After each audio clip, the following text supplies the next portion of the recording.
اعوذ باللہ من الشیطان الرجیم بسم اللہ الرحمن الرحیم۔ کیسے ہو دوستوں؟ امید کرتا ہوں کہ آپ خیریت سے ہوں گے۔ آج ایک نیا ٹاپک، آج ایک نیا نسخہ لے کر آپ کی خدمت میں حاضر ہوا ہوں۔ آج جو ہمارا نسخہ ہے، آج جو ہمارا ٹاپک ہے، شنگرف کیمونار ٹاکی پاس پارٹ 2۔ آپ نے ابھی تک ہمارے چینل کیمیا کا راز کو سبسکرائب نہیں کیا ہے تو بھی سبسکرائب کر لیں اور دوستوں کے ساتھ شیئر کریں۔ آپ نے کوئی بات پوچھنی ہے تو کمنٹ کریں اور اس ویڈیو کو لائک کریں۔ جی سامعین، حسب وعدہ ہم کیمیا کا راز چینل کی طرف سے پروفیسر ڈاکٹر و حکیم ہر دل عزیز محمد فاروق قمر صاحب نے نسخہ جو ہمارے ویور کے لیے خاص طور پر عنایت فرمایا، ہم اپنے چینل کی طرف سے ڈاکٹر صاحب کے بے حد مشکور ہیں، جو ڈاکٹر صاحب اپنے تمام تر مصروفات کے باوجود ہمارے ویور کے لیے اپنے مجربات اور علم فن کیمیا کے راز کے ساتھ ساتھ اپنے اعلیٰ علم کے موتی بکھیر رہے ہیں، جن سے ہمارے ویور مستفید ہو رہے ہیں۔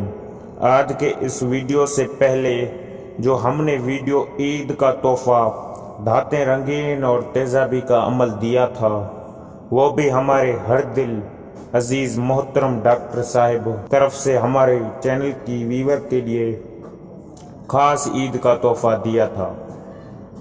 اس ویڈیو میں ہم ڈاکٹر صاحب کا ذکر نہیں کیا کیونکہ ڈاکٹر صاحب کا ہمیں منع کیا ہوا تھا۔ وہ کہتے ہیں کہ سب تعریفیں اللہ تبارک و تعالیٰ کی ذات کے لیے ہیں۔ جی ویور، یہ جو نسخہ جات ہم اپنے ویڈیوز میں دیتے ہیں، یہ ڈاکٹر صاحب کی مجربات میں سے ہیں۔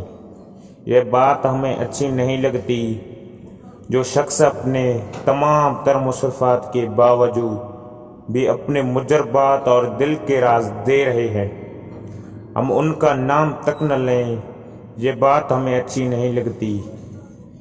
جی دوستوں، ہم نے جو ویڈیو دھاتیں رنگین اور تیزابی کا عمل دیا تھا، اس کا پارٹ 2 بھی انشاءاللہ تمام جلد دیں گے، جس میں ہم رنگین اور تیزابی دھاتوں کی لاگ سے جو بیضہ مرغ کا روغن تیار ہوتا ہے، اس کے استعمال فائدے کے بارے میں بتائیں گے۔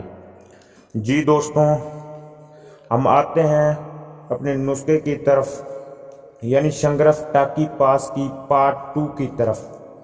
یہ بات اور راز نوٹ کر لیں، یہ جو بھی شنگرف اپ دھاتوں میں پکاتے ہیں، اس کے پارا کو دھات کی بو دینا لازمی ہے۔ جب تک پارا یا شنگرف کے پارا کو دھات کی بو نہیں دو گے، وہ پارا مثل بچہ ہے۔ جب آپ پارا یا شنگرف کے پارا کو دھات کی بو دو گے تو وہ پختہ اور مضبوط ہو جائے گا۔ جی سامعین، ہم پچھلے ویڈیو میں یعنی پارٹ 1 میں شنگرف اپ دھاتوں میں پکانے کا بیان کیا ہے، لیکن اس شنگرف کو پختہ اور مضبوط کرنا باقی ہے۔ جی، جب آپ شنگرف کی ڈلیوں کے 3 یا 4 عمل کر کے نکالیں گے تو سب سے پہلے آپ اس کی کس چیک کریں۔ کسی کپڑے یا ٹشو میں لپیٹ کر اوپر اٹھا کر پھینک دیں، اوپر سے فرش پر پھینک دیں کہ وہ ٹوٹے تو کپڑے یا ٹشو میں ٹوٹے، اسے ٹوٹنا نہیں چاہیے، اور آپ ایسا کریں کہ اسے ٹشو لپیٹ کر سرسوں کے تیل میں ڈبو کر آگ لگا دیں اور یہ دیکھیں کہ وہ جلتا تو نہیں ہے۔ جی ویور، آپ دیکھیں کہ اگر شنگرف ٹوٹے یا کس کچی دے اور وہ جلے تو اسے دابو میں، جس دابو میں یہ شنگرف پکایا، اسے پکے ہوئے دابو سب کو ملا کر کوٹ پیس کر کھرل کر کے صفوف بنائیں اور ایک تانبے کی کڑھائی لیں، آدھا صفوف نیچے دیں اور شنگرف کی ڈلیاں رکھیں اور آدھا صفوف اوپر دیں اور اس کے اوپر ایک پیالہ الٹا دے دیں۔ نیچے سے ہلکی ہلکی آگ جلائیں